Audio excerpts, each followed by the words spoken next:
free will. We've got the ability to, well, let me restate that. No human being has free will on this planet. I'll say that again. No human being has free will on this planet. There are only two people that had free will, Adam and Eve. Now let me explain. Free will means you have the will to make yourself something other than what you were created. They could will themselves to be other than what they were created, perfect human beings. You and I don't have that ability. You are created a child of the devil. You and your own ability to choose cannot will yourself other than what you were created as, bound for hell. But how do you know Adam and Eve had that free will? Because he knew what was their response was. Right, but they had the ability to choose. I think free choice. Free choice. That's how we have to define it. We can't say free will. You have what's called a volition. A volition is the ability to choose. But you don't have a free will. You don't have the ability to will yourself out of being a child of the devil. It's like, well, wait a minute, I chose Christ. Did you? Or did he choose you? And did he choose me because he knew what I was going to choose? Right? Now, Paul, what's great is Paul addresses that. Paul addresses exactly what you just said. But I want to show you one more verse here, and then we're going to go look at it.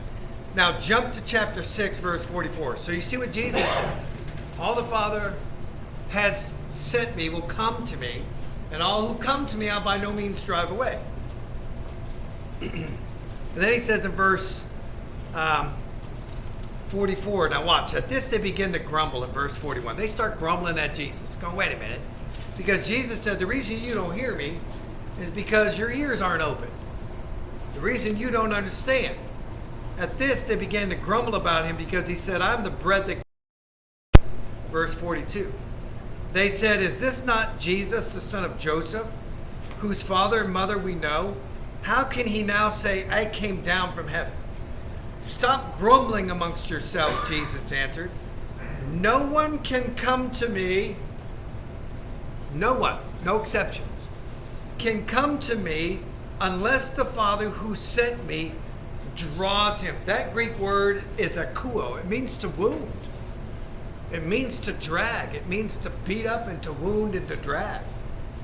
Unless the Father who beat... How many of you had to get beat up to come to Jesus? Oh, yeah. I still got the welts. Nobody can come to me unless the Father who sent me draws him, and I will raise him up in the last day. Boy, isn't that good? That's strong. You're going, wait a minute. Didn't he just contradict himself? Didn't he just say, all the Father has given me will come to me, and whoever comes to me and chooses, I'll by no means drive away? No, he didn't. Nobody can come to me unless the Father who sent me draws him.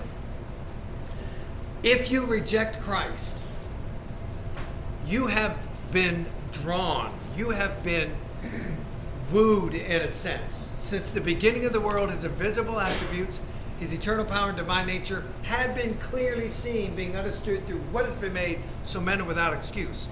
All are called, few are chosen. All are called, few respond. Okay?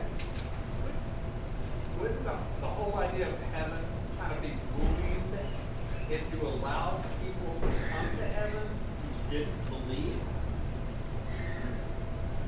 Would heaven be what? Well, Ruined. Oh, I got you ruined. Okay. Here's the thing. And you heard me say this when we were going through Revelation.